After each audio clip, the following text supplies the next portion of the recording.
High friends, welcome back to my channel. আর এখন আমি রিভিউ করব হইচই রিলিজ হওয়া নতুন বাংলা ওয়েব সিরিজ বীরাঙ্গনার। কেমন লাগলো আমার এই সিরিজটা ডিটেলসে কথা বলবো এই ভিডিওতে।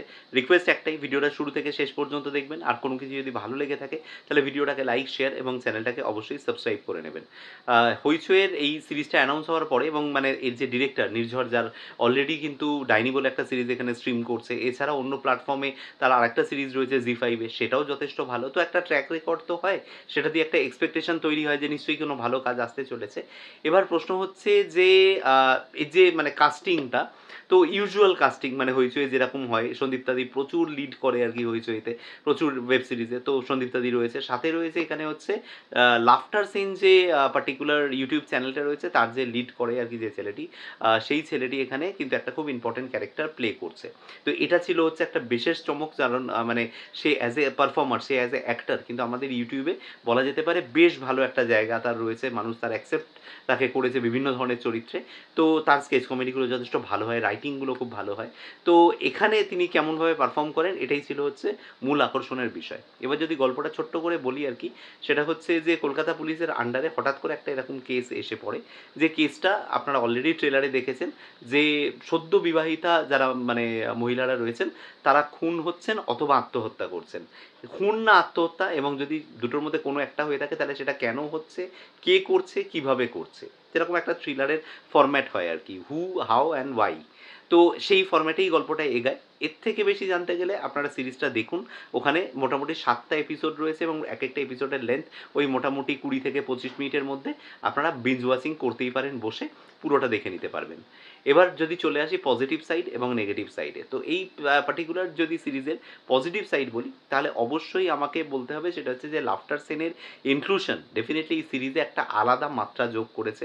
তার স্কেচ কমেডি, তার যে সোশ্যাল টপিক্সের উপরে, বা তার ওই মানে যে কমেডিগুলো হাউস হোল্ড আইটেমসের উপরে নিজেদের মধ্যে যে কনফ্লিক্ট, সেগুলো নিয়ে যখন যে ভিডিওগুলো সে করে, তার একটা আলাদা অডিয়েন্স বেস রয়েছে, তারা কিন্তু এটা দেখবে, তারা এটা দেখছে। এবং তার পার্টিকুলার কাজটা কিন্তু এখানে খুব ভালো হয়েছে।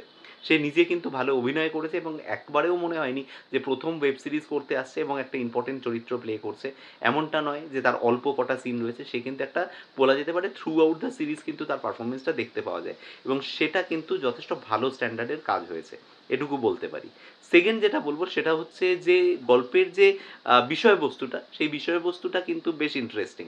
মানে যে খুনটা হচ্ছে, এই যে সদ্য বিবাহিতা মহিলারা, তাদের একটাই হচ্ছে প্যাটার্ন, সেটা হচ্ছে এটা তাদের সেকেন্ড ম্যারেজ। এবার এর থেকে বেশি বলা যাবে না, কিন্তু কেন সেকেন্ড ম্যারেজের এরাই মানে বেছে বেছে খুন হচ্ছেন তার পিছনে একটা রহস্য আছে, সেইটাকে বেশ ভালো বিল্ড আপ করে নেওয়া হয়েছে। মোটামুটি 4th-5th এপিসোড অবধি কিন্তু জিনিসটা খুব সুন্দরভাবে দেখানো হয়েছে। পাশাপাশি যেটা বলবো সেটা হচ্ছে যে প্রেজেন্টেশন, গল্পটা যখন ন্যারেশন হচ্ছে, সন্দীপ তাদির যখন ইন্ট্রোডাকশন হচ্ছে, সিনটা একটু ছোট্ট করে বলি, সেখানে একজন ভদ্রলোক তার বাড়িতে তার একটা ঝামেলা হচ্ছে, ওয়াইফকে সে পেটাচ্ছে, সন্দীপ তাদি ঘরে ঢুকেছে এবং ঘরে ঢুকে বেসিক্যালি গিয়ে তাকে মানে তাকে তার একদম ওই মানে আমাদের বলা যেতে পারে মেন পয়েন্টে চেপে ধরে আর কি। এই জায়গাটা লেখে খুব লাফটার মনে হতে পারে, খুব হাস্যকর মনে হতে পারে, কিন্তু দেখাচ্ছে এটা বেসিক্যালি ও কল্পনা করছে, এই ঘটনা কিন্তু ঘটছে না। এবার মানে তার মানে ওর যে ক্যারেক্টারটা সেটা কিন্তু ডিফাইন করে দিল এই একটা সিন থেকে। তো এই রকম কিছু কিছু অ্যাপ্রোচ আছে, এই জিনিসগুলো কিন্তু খুব ভালো লাগে। যে এ কিন্তু একজন উচ্চাসা মানে বলা যেতে পারে মানে অভিলাষী একজন মহিলা, সে পুলিশে অনেক বড় অফিসার হতে চান, তার বাবার পুলিশ ব্যাকগ্রাউন্ডে রয়েছেন, অথচ তার মধ্যে ভয় কাজ করে, তার মধ্যে অ্যাংজাইটি কাজ করে, অনেক রকম ব্যাপার। তো এই জিনিসগুলো খুব সুন্দর করে সাজানো হয়েছে, মানে ওভারঅল গল্পটা কিন্তু বেশ ইন্টারেস্টিং ওয়েতে এগিয়ে যায়। কিন্তু ঘটনা হচ্ছে এত কিছু যদি মানে হচ্ছে যে এত কিছু যদি পজিটিভ হয় তাহলে তো একটা মানে একদম মানে মানে দুর্ধর্ষ সিরিজ, ছক বাঁধা সিরিজ, এরকম কি হয়েছে, এটা কি সত্যি ডাইনি হতে পেরেছে? তো উত্তর এক কথায় হচ্ছে না, এটা ডাইনি হতে পারেনি। ডাইনির মধ্যে যে ব্যাপারটা ছিল, যে লেভেলটা ওটা রিচ করতে পেরেছে, এটা সেই লেভেলটা রিচ করতে পারছে না। তার অনেকগুলো কারণ আছে। আগে প্রথমে আপনাকে যেটা বলি সেটা হচ্ছে যে এইটার গল্পটা না কোনো একটা জায়গায় গিয়ে কিন্তু মানে হু ডানিটটাকে না ক্লিয়ার করে দেওয়া হবে, এবং why he is or she is doing it, এটাও কিন্তু ক্লিয়ার করে দেওয়া হবে। প্রশ্ন থেকে যাবে হচ্ছে হাউ। এই হাউ এর অ্যাপ্রোচটা কিন্তু খুব একটা ইন্টারেস্টিং লাগছে না। একটা টাইমের পরে না হাউটা জানা নিয়ে আর মানে মানুষের খুব একটা আগ্রহ থাকবে না। মানে সাধারণত এই হাউ নিয়ে খুব একটা বেশি হয় না, আমাদের এখানে কাজ হয় না। হু বা ওয়াইটাই বেশি ইম্পর্টেন্ট হয়। এখানে হু আর ওয়াইটা বলে দেওয়ার পরে এই হাউ এর প্রতি মানুষের ইন্টারেস্টটা একদমই কমে যাচ্ছে। সেটা 5th এপিসোডে গেলে আপনারা বুঝতে পারবেন যে এবং শেষে গিয়ে এমন কোনো চমকও থাকে না যে চমকে ওভারঅল আপনার মনে হবে যে আ আরে এই হাওটা তো আমাদের জানা দরকার ছিল। মানে এইরমভাবে করেছে, ব্যাপারটা এইভাবে হয়েছে। এই ব্যাপারটা একেবারেই ফিল হবে না। আরেকটা জিনিস যেটা বলব সেখানে হচ্ছে যে এখানে সন্দিতাদির হাসব্যান্ডের ক্যারেক্টারটা আমার এক্সাক্টলি ওর নামটা মনে পড়ছে না। সম্ভবত খেয়ালিদির ছেলে আরকি। তো ও আগেও একটা সিনেমা করেছিল 'প্রজাপতি বিস্কুট' বলে। তো এখানে ওকে কাস্ট করা হয়েছে। He plays a very moderate, very liberal kind of husband. বউকে রাত্রেবেলা ১১টার সময়ও ডিউটিতে যেতে কোনো বাধা দেয় না বা লেট করে অ্যানিভার্সারির দিন এলেও কিছু বলে না। তো এইভাবে সে চলে। হঠাৎ করে অল অফ এ সাডেন লাস্টে একটা কিছু ঘটনা ঘটে। আমি সেটা বলব না কি ঘটে। এবং সেটাকে কিন্তু আমার খুব ফোর্সড মনে হয়েছে। জাস্ট মনে হয়েছে যে এটাকে সিজন 2 টাকে করতে হবে।